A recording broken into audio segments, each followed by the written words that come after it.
Some Christmas movies slip quietly into the season, offering carols and candlelight, comfort and calm. National Lampoon's Christmas Vacation is not one of those movies. It arrives like a relative who bursts through the door uninvited, dragging a half broken tree, shouting holiday greetings, and inadvertently blowing a fuse on the way in. And somehow, that chaotic burst of energy is exactly why it became one of the most beloved holiday films of all time. When it debuted in 1989, Christmas Vacation wasn't framed as a classic. It was the third installment in a raunchy comedy franchise, directed by a first timer, released in a crowded holiday season. Critics were lukewarm, calling it too broad, too messy, too chaotic. But in living rooms across America, year after year, the film found its true audience. Something about the Griswold family, their optimism, their dysfunction, their catastrophic attempts at togetherness, resonated more deeply than anyone expected. Clark Griswold's quest for the perfect family Christmas feels familiar because it is familiar. We've all had years where the pressure builds, where the memories outshine reality, where expectations strain under the weight of nostalgia. The burned turkey, the broken tree, the impossible lights, the bickering relatives, they're exaggerated, but they carry a kernel of truth. Christmas rarely goes as planned, and maybe that's the point. What Christmas Vacation understood, more than most holiday classics, is that the season isn't defined by perfection. It's defined by the people around us, even when they're loud, unpredictable, and infuriating. It's a film that embraces the beautiful mess of the holidays and makes us laugh at the very moments that might otherwise make us cry. And that's why we keep returning, year after year, to spend Christmas with the Griswolds. Before the Griswolds ever plugged in a single light, the heart of Christmas Vacation lived in a short story John Hughes wrote for the National Lampoon magazine, a nostalgic, sharply observed piece called Christmas 59. It was a reflection on childhood holidays, eccentric relatives, unpredictable traditions, and the bittersweet collision of memory and reality. Hughes returned to that story years later, now older, now a father, now seeing Christmas from the other side of the equation.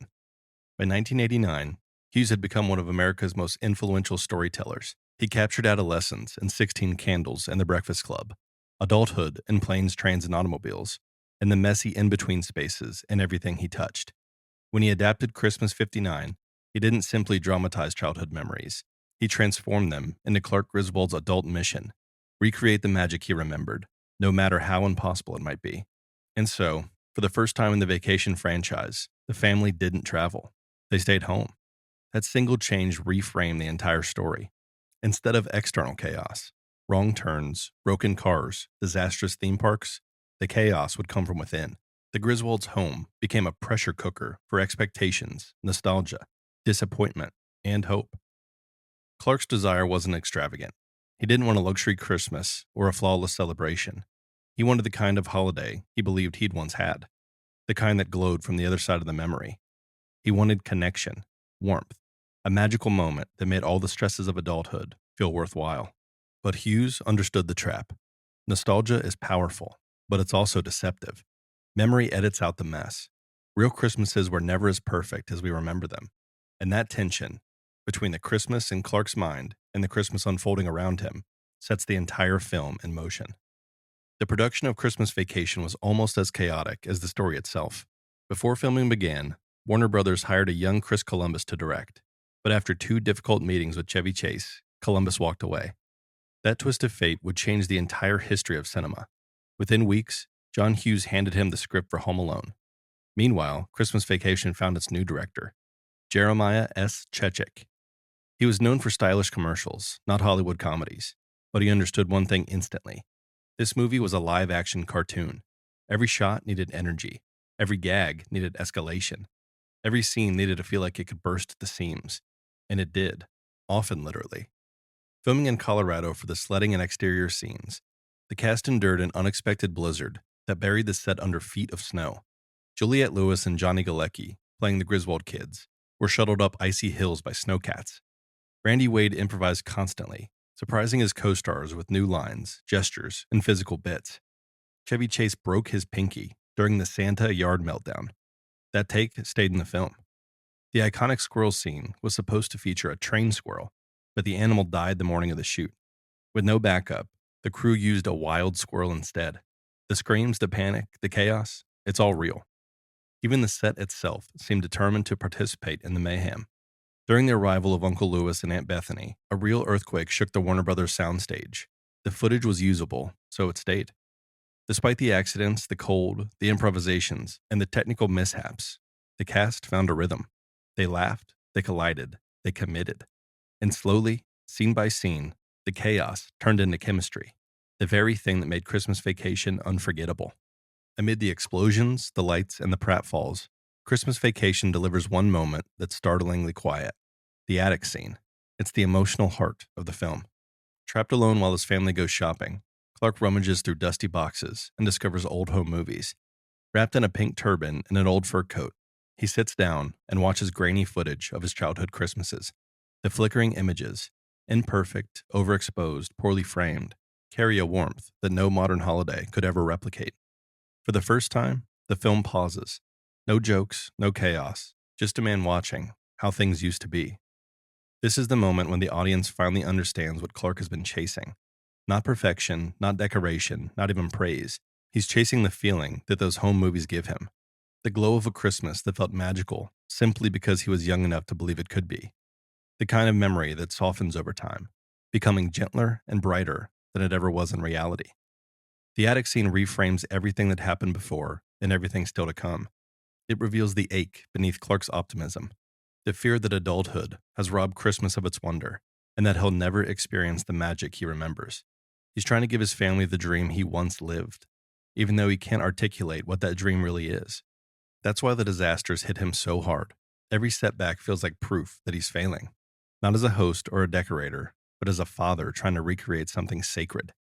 The attic moment takes a wild holiday comedy and gives it soul. It serves as a quiet truth in a house full of noise.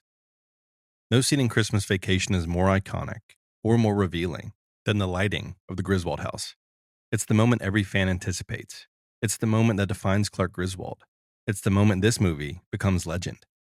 Clark's mission begins with a simple idea: create a Christmas display big enough to be unforgettable. But what unfolds is a marathon of determination. He staples lights to every surface of the house. He falls off ladders. He slides down the roof. He tangles himself in wires. Yet through every injury and every setback, he never loses faith. When he calls the family out for the first lighting, his eyes shine with childlike hope. He plugs the cores together, and nothing. The disappointment is crushing, not because the joke fails, but because Clark's dream fails. It's a moment that every adult recognizes, the crushing thud of expectations falling short. But when the lights finally blaze to life, thanks to Ellen flipping the correct switch inside, the scene transforms into pure cinematic joy. A blinding glow erupts from the house. A heavenly choir sings. The power grid strains to keep up. Todd and Margot collapse under the brilliance. Clark stares upward, transfixed with tears glistening. It's funny, yes, but it's also sincere. The lights aren't about showing off. They're about giving his family a moment so beautiful, so overwhelming, that it justifies all of the effort and all of the chaos. For one shining minute, Clark gets everything he wanted, a Christmas miracle of his own making. Just when Clark seems to have found the holiday magic he's been chasing, reality drops into his lap in the form of a small, unassuming envelope, his Christmas bonus. Throughout the film, Clark has pinned his hopes on this moment. It's not greed, it's purpose. He wants to install a backyard pool. He wants to give his family something lasting. He wants proof that the year's hard work meant something.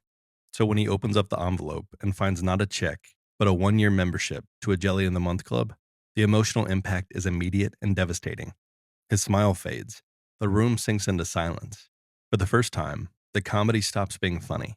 And then, he breaks. Clark unleashes one of the most memorable rants in movie history. A breathless, unhinged explosion of insults, frustrations, and holiday despair. It's hilarious. It's cathartic. But underneath the comedy is a truth that hits deeper. Clark isn't angry about the jelly. He's angry about falling short. He's angry about wanting so much, trying so hard, and still failing to create the Christmas he imagined. This is the pivot point of the entire film. The moment the story stops being about lights and decoration and becomes about the pressure we put on ourselves during the holidays. The fear that we're not enough, that we can't give the people we love the Christmas they deserve. And yet, out of this emotional collapse comes the spark that leads to the finale, all thanks to one misguided, big-hearted wild card in a bathrobe and a trapper hat. Cousin Eddie listens, Cousin Eddie cares, and Cousin Eddie decides to do something about it. Just when Clark believes Christmas can't get any worse, a surprise arrives at his doorstep. Dragged in by cousin Eddie, tied with a bow, and trembling in fear, is Clark's boss, kidnapped from his mansion and delivered gift wrapped like a holiday correction. What follows is one of the wildest finales in any Christmas movie ever. A SWAT team bursts through the windows. Officers rappel into the house. Everyone shouts all at once. And through the chaos, Clark stands frozen, caught between horror and awe. And yet, beneath the insanity, the emotional truth comes full circle. Clark didn't get the bonus because his boss cut costs. He didn't plan the kidnapping.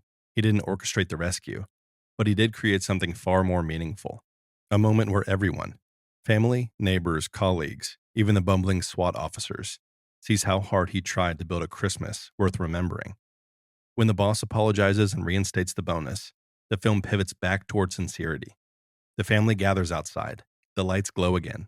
The family stands in stunned appreciation. And Clark, for the first time all movie, stops scrambling, stops managing, stops pushing. He just breathes. The goodbye of the film isn't a farewell to the holiday. It's a farewell to the illusion of perfection.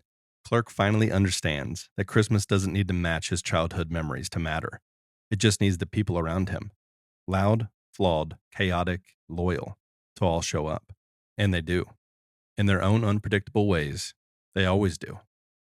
The finale is funny because it's ridiculous. It's moving because it's honest. It's lasting because it's both at the same time.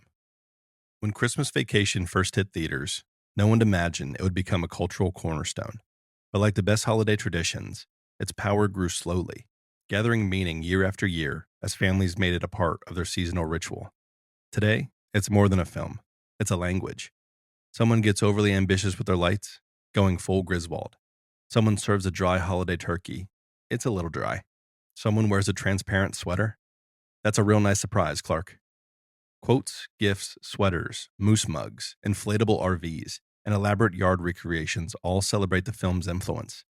Every December, it floods the internet, television schedules, and living rooms across the world. People don't just watch it, they revisit it like an old friend. Its endurance comes from honesty. Most Christmas movies show idealized holidays, peaceful families, perfect meals, neatly resolved conflicts. Christmas Vacation shows us the opposite, and that's why it resonates. It's messy, it's chaotic, it's stressful. It's all funny because it's true. The film understands something fundamental. The holidays aren't perfect, they're memorable. The blunders become stories, the disasters become laughter, the mishaps become the moments we never forget. Clark Griswold became the patron saint of trying too hard and failing spectacularly, all in the name of love. And audiences embraced him because they recognized themselves in him. They recognized the desire to create something meaningful, even when everything goes sideways. That's why the film hasn't faded. It's why merchandise keeps selling. It's why families still quote it, still reenact it, and still laugh like it's the first time they saw it. Christmas Vacation didn't become a classic because it was perfect. It became a classic because it embraced imperfection and still made it beautiful. Some Christmas stories end with tidy resolutions, snow gently falling, hearts neatly healed, lessons softly learned. Christmas Vacation ends the way that real holidays often do, loudly, unevenly, with unexpected guests, damaged decorations, lingering chaos, and a strange, overwhelming sense that everything is exactly how it should be. After all the disasters, the exploding sewer, the broken windows, the burned dinner, the fried cat, the kidnapped boss, the tree catastrophe, the shattered expectations, Clark Griswold finally reaches the one moment he's been chasing all along. Peace. Not perfection, not applause, not the flawless holiday he'd pictured in his mind. Just peace. As he stands in the yard, surrounded by family, neighbors, and the glowing inferno of Christmas lights he fought so hard to illuminate, Clark looks up and whispers, almost in disbelief, "I did it." Because what he did wasn't the decorations, it wasn't the pool, or the dinner, or the performance of being perfect. What Clark created, through every failure, every stumble, every exaggerated disaster, was a holiday memory his family would carry for the rest of their lives. And that's the quiet truth the movie lands on. Christmas isn't about getting everything right. It's about getting through it together. We don't remember the perfect holidays. We remember the imperfect ones, the ones we laugh about years later, the ones that spiraled out of control, the ones that made us feel alive. Clark's Christmas wasn't flawless. Neither are ours. But in its chaos, its noise, its stubborn hope, it becomes something far better than perfect. It becomes theirs. And that's why year after year, we return to the Griswolds to laugh, to cringe, to remember what matters, and to feel a little less alone in the beautiful mess of the season. If you enjoyed the trip through Christmas Vacation, you can get even more Cinemastalgia over on our Patreon. Members can sign up for tiers that allow early access to every episode, one full week before it goes public, plus director's cut episodes that go even further behind the scenes of the stuff we couldn't fit into the main episode. It's also the best way to support the show and help us keep making these cinematic time capsules every week. If you want to go a little deeper into the movies you love, please consider joining us over on Patreon.